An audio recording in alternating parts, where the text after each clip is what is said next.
one of the things that fiction can accomplish is to frame those questions that many of us think about, not necessarily to give answers, because the answers that an individual comes up with for herself or himself may be very different.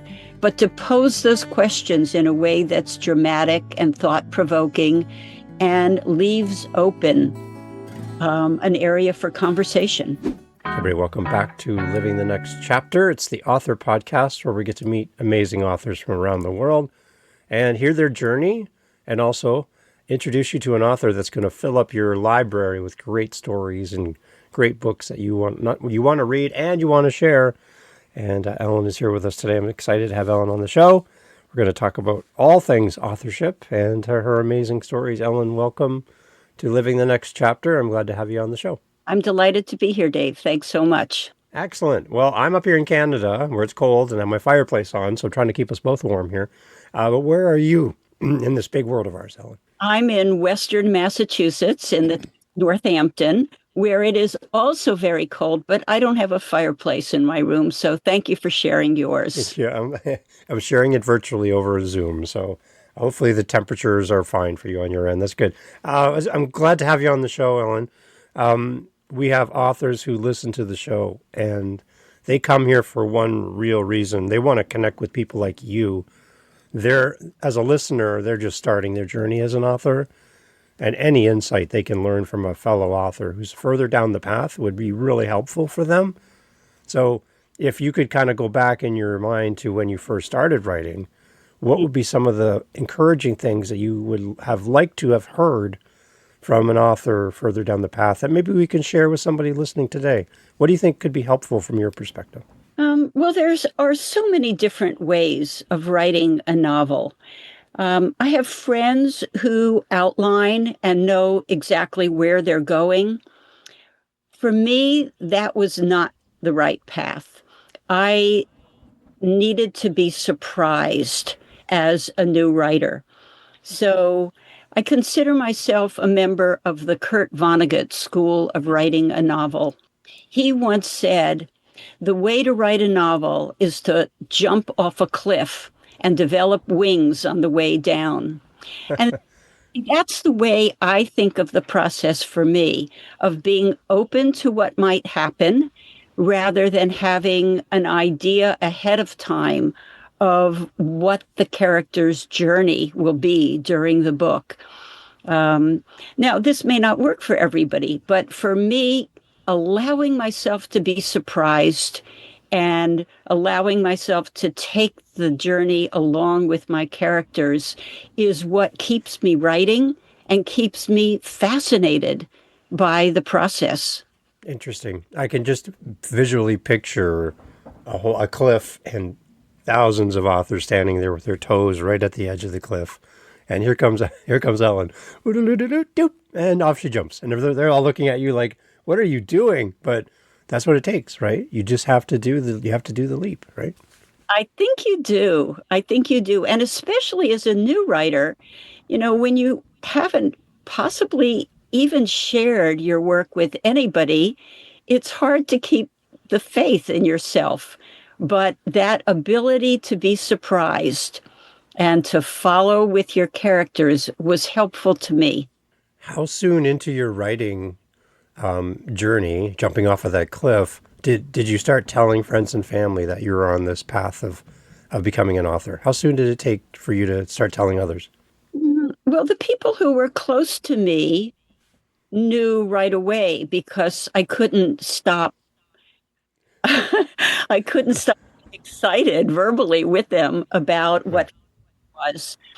For me, the other thing that was very helpful was being in groups with other writers and sharing my work and getting their feedback, what scenes really worked for them, what didn't, where they got bogged down, so that I could have that pretend relationship with readers, even though nothing was out there in the world.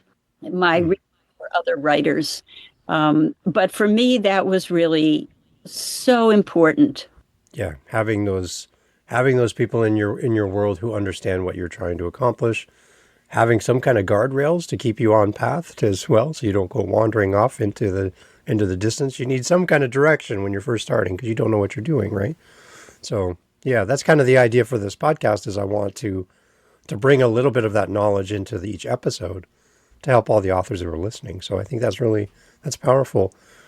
Did you ever get stuck in your journey as an author first starting out, where you're like, I don't know what I'm doing. Need to go get help from somebody now that I have kind of written myself into a corner and I don't know where to go next? All the time. I Yeah. think you get stuck all the time. You go on tangents. And maybe you then say, boy, that really didn't work. I need to try something else. What if she did this instead of that?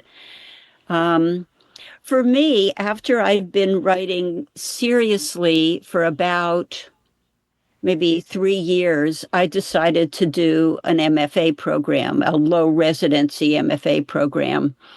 Um, and so then I got some real help from faculty members, from other students who were also serious about writing. Um, and I think that program helped me learn the craft, but even more importantly, it helped me really see myself as a writer. I became a writer in the course of the 2 years plus of the program. Getting that kind of actual training too is great. I think that's another part because I think a lot of authors they start with limited knowledge and they don't really try to put themselves in a place where they can learn more. Yes, they'll group up with other people and learn from each other, but you can only learn to the level of the group. You need to kind of go somewhere sometimes and get that extra learning and extra education. That's very wise. I like that a lot. But Yeah. Let's talk about your journey too then on your writing and kind of what did you decide to write? How did you pick that genre? Like let's talk a little bit about how you can because you could write about anything in this world. How did you land on what you've landed on as an author? well, I've always loved to read fiction. I mean, that's what I've read since I was a little girl. Sometimes I would finish a book and I would say, "Oh, I wish I'd written that. It's so good." Sometimes I would finish a book and say, "I could do that." But it really wasn't until I was in my mid 50s that I decided I was going if I thought that someday I was going to do it, I'd better start. So it happened that my husband was going to be writing a book, and we arranged to take 2 months off our jobs and rent a house on an island in Penobscot Bay. I arranged this so that my husband could write his book. But I had one of those middle of the night moments, like a light bulb moment, and said, this is the perfect time for me to start writing. So I spent those 2 months on this island writing short stories.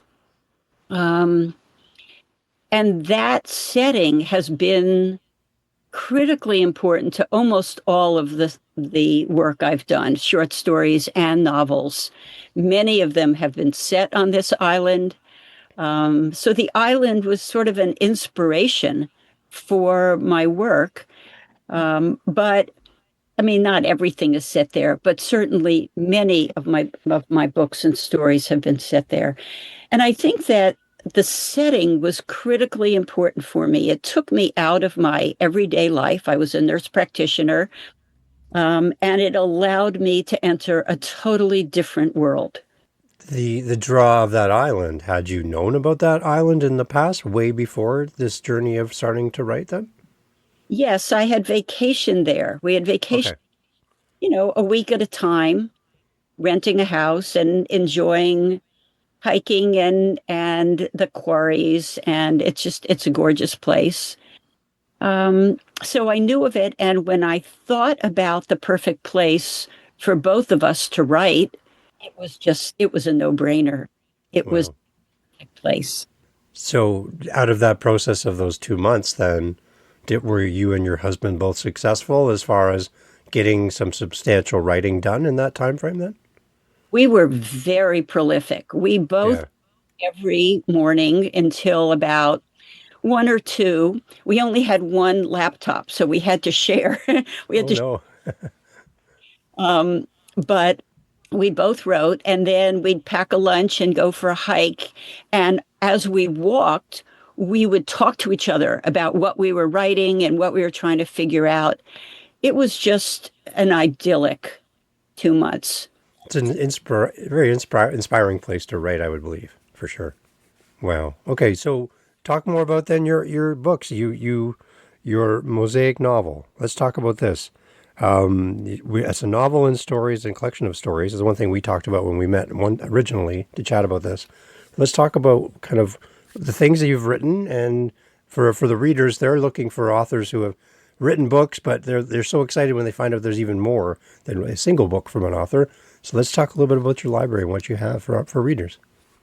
Okay, so my first novel, which is called House Arrest, is about a home care nurse who was assigned to do prenatal visits to a pregnant woman who lived in a cult and was under house arrest because of the death of two of her children at a cult um, ceremony the year before. The nurse is really uncomfortable with this, partly because of the cult and partly because of her own family situation. The nurse had lived on this island in Maine. Um, and when the young woman in the cult asks her to break the rules in order to let her practice her kind of oddball religion, that's what sort of sets up the decision, the drama at the center of the book, part of which is set on this island in Maine, and the rest of which is set in Western Massachusetts. Um, so the story is told from different points of view and really focuses on the necessity of sometimes breaking the rules to serve justice, to do what's right. Um, about 4 years later, my second novel on Hurricane Island was published. And this takes place as a major hurricane heads for New England. And a math professor named Gandalf, I know that's a little weird, but that was is picked up at an airport en route to an academic conference. She is hooded and cuffed and flown in a small plane to an island off the coast of Maine where she is interrogated.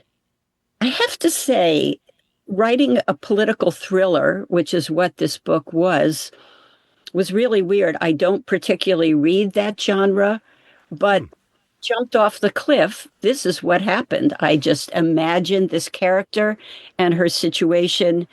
And this book takes place in the few days approaching an anniversary of 9/11. So it's a very politically fraught situation. The third novel, Kinship of Clover, came out 2 years after that in 2017. And the main character of this book was a little boy in that cult.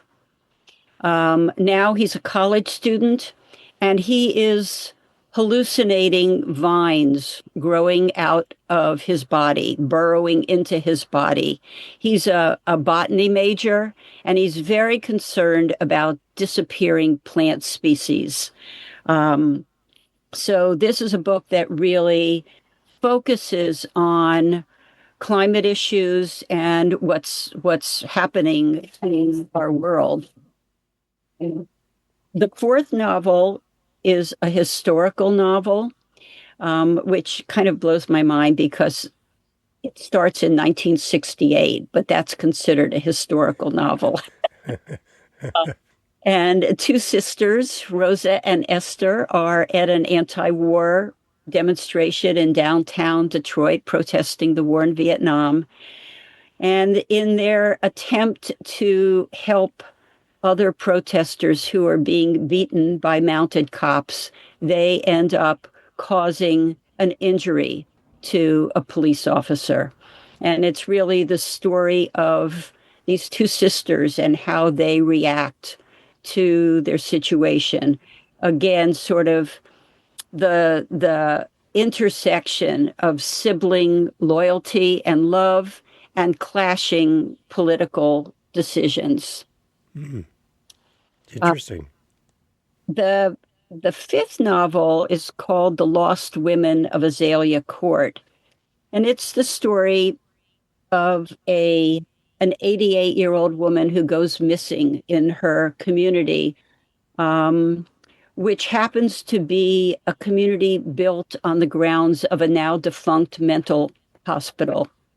Um, I live in the on the grounds of that hospital. So when I moved there, it's like the ghosts of the people who had been incarcerated in this facility started talking to me.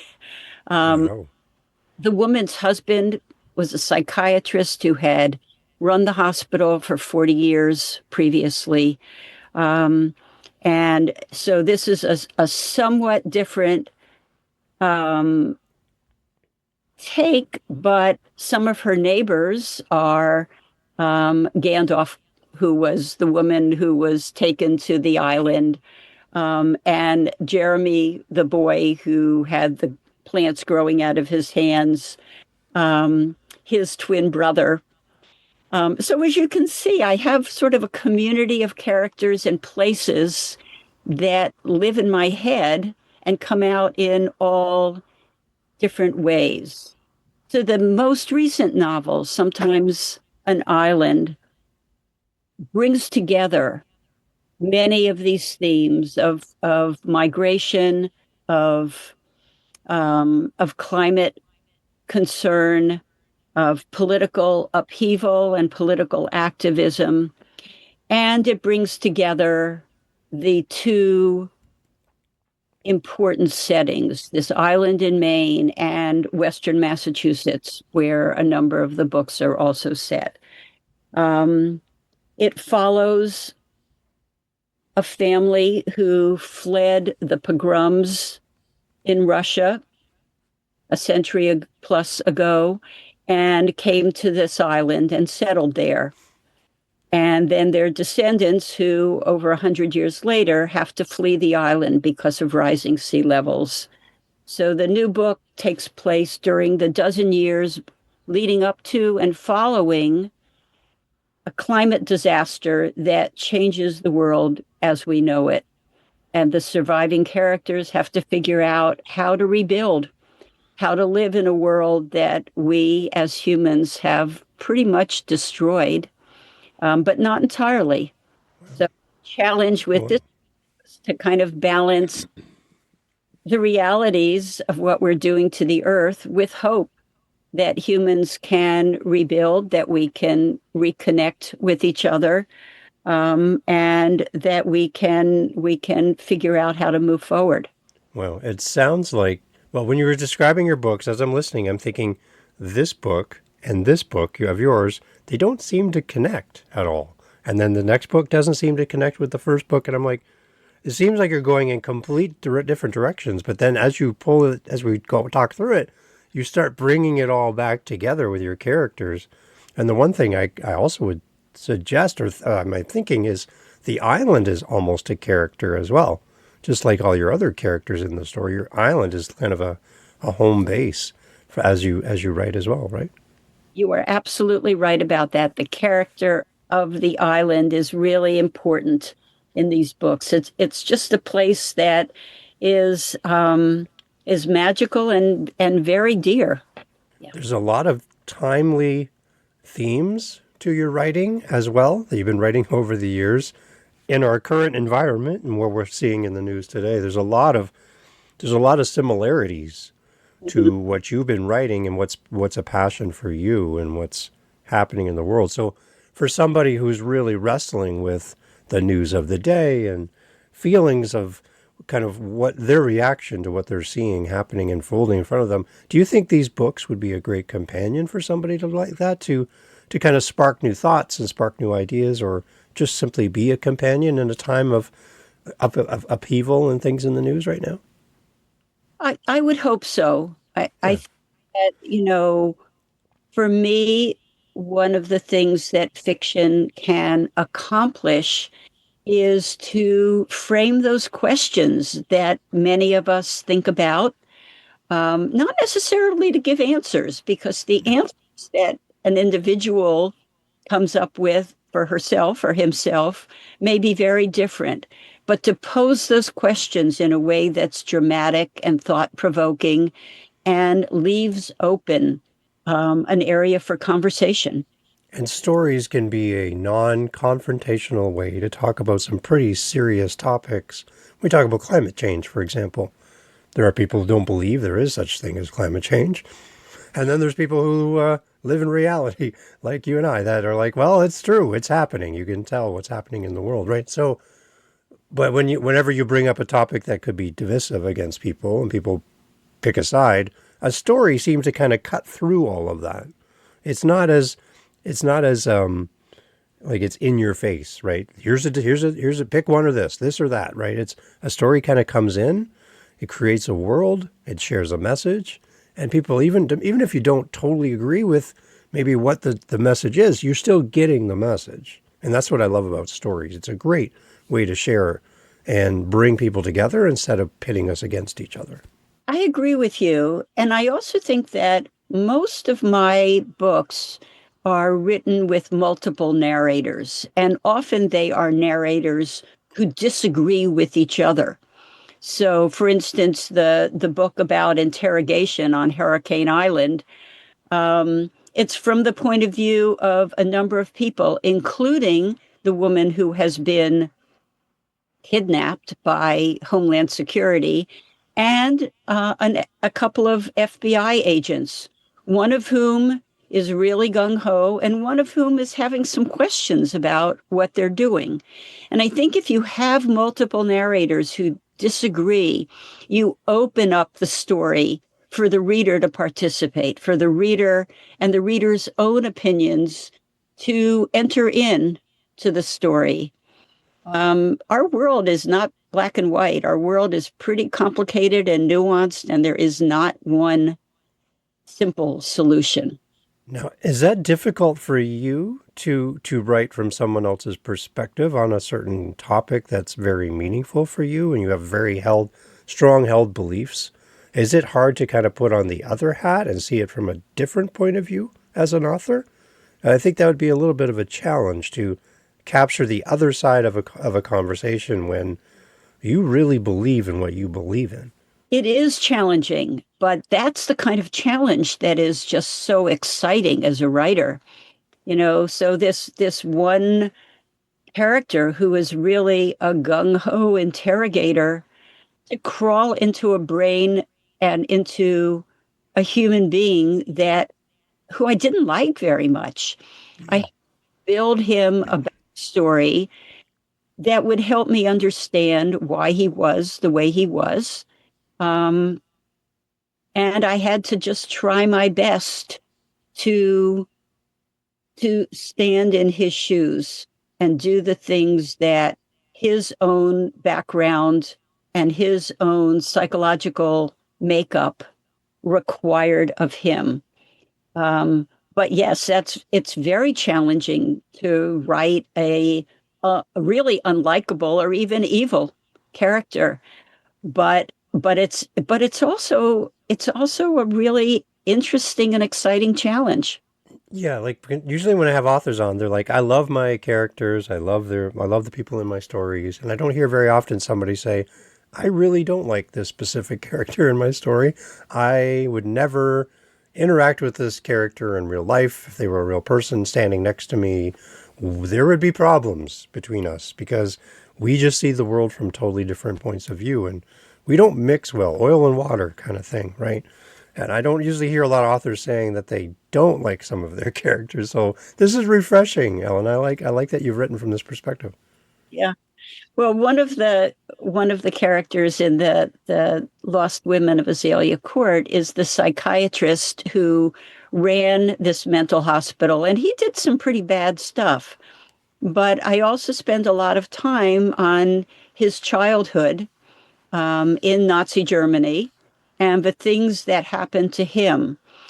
They may not excuse his behavior, but at least I understand, and hopefully the reader understands his behavior and why he is driven to do things he does. Who are you trying to reach, Ellen, with these different books? Do you have a certain reader that you have in mind every time you start a new project, or are you creating a new audience with each time you sit down to write? Honestly, I don't think about audience that much. Hmm. Um, by now, since this is my sixth novel, I have an audience out there of people who have enjoyed previous books and who I believe will be interested in the new one. Um, but when I'm just totally inside the story and not thinking about who's going to buy the book or what a review's going to say. I'm just there. And this most recent book in particular is like a literary family reunion with all of these characters coming back. So I'm just having a great time hanging out with these characters.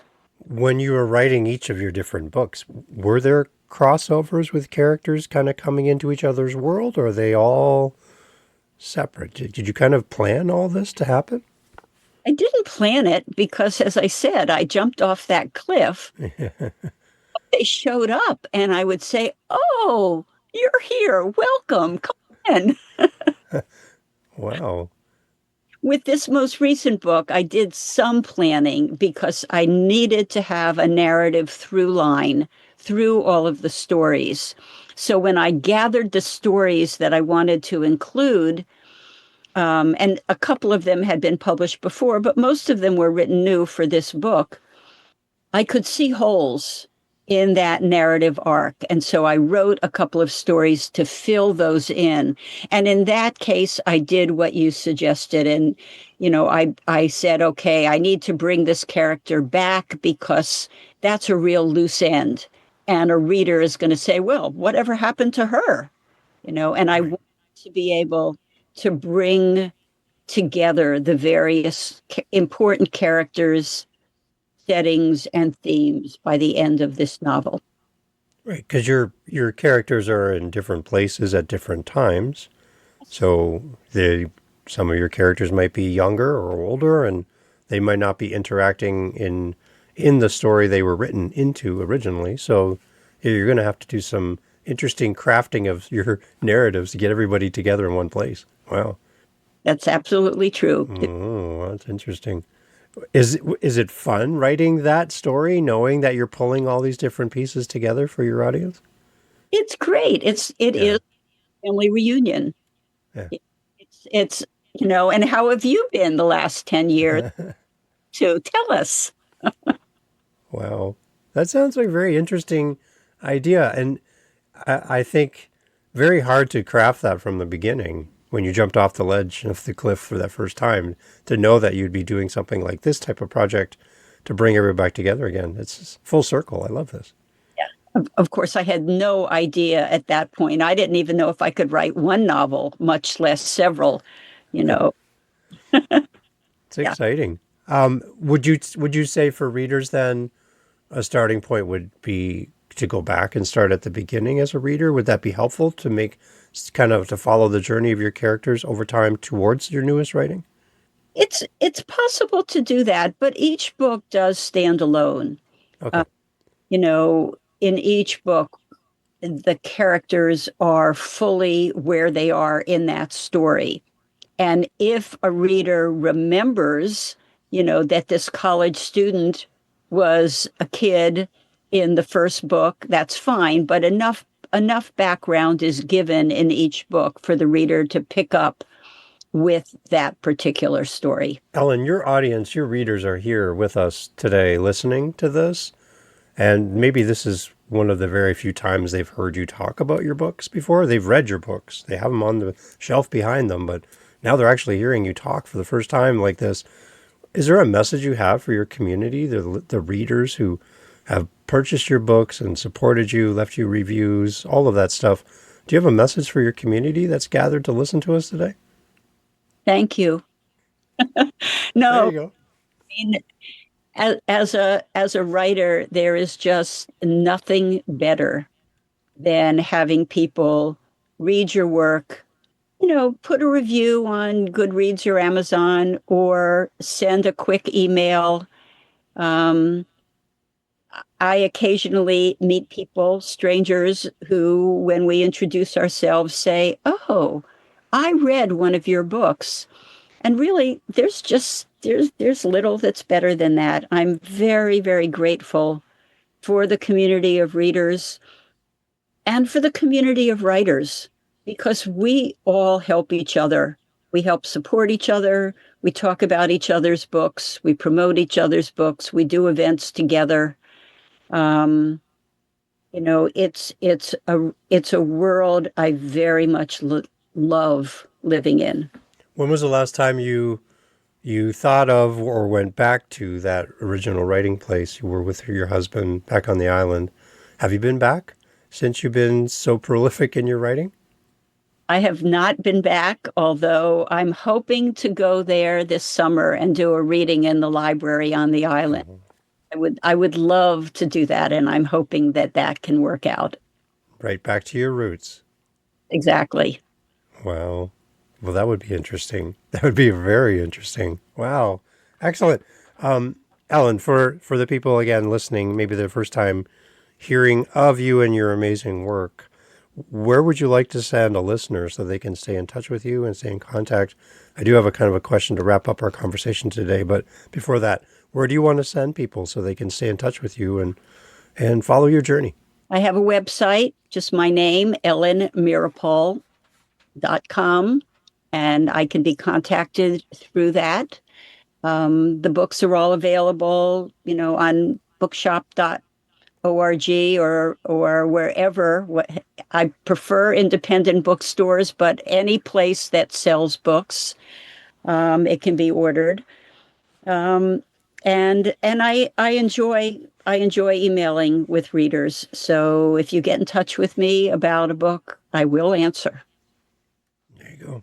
Beautiful. I love it. So, Ellen, the name of the show is Living the Next Chapter, and it's kind of a leading question built right into the title of the podcast. But for you as an author and as a writer, how are you living your next chapter? What can we expect from you coming down the road?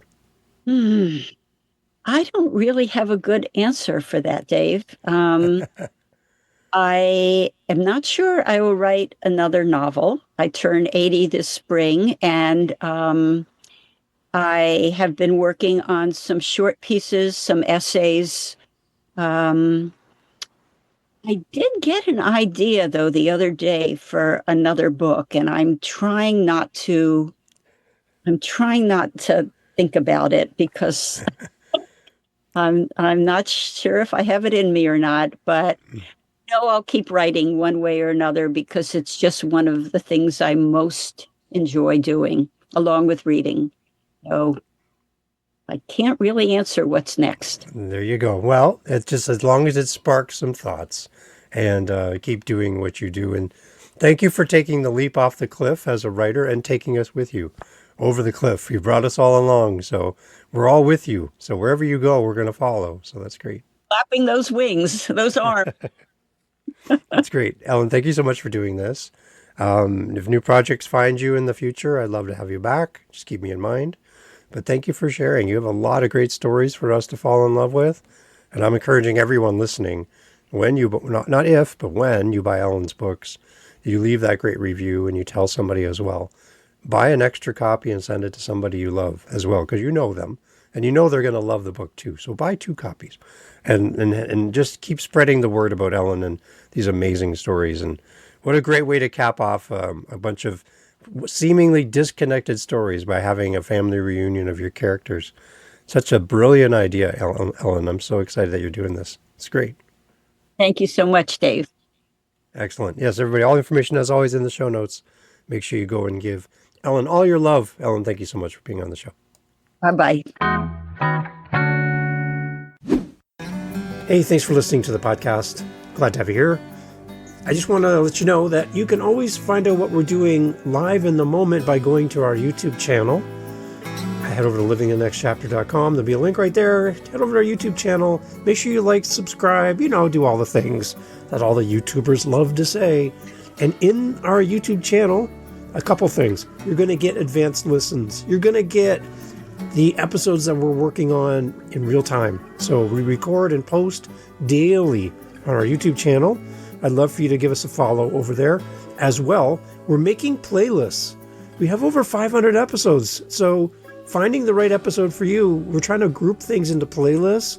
So if you like children's books, if you like business, you like historical fiction, we're grouping our authors together to make it a little easier for you to find your favorite next author. So head over to livingthenextchapter.com. And again, I'd love to hear from you. Hearing from the listeners of the show is great.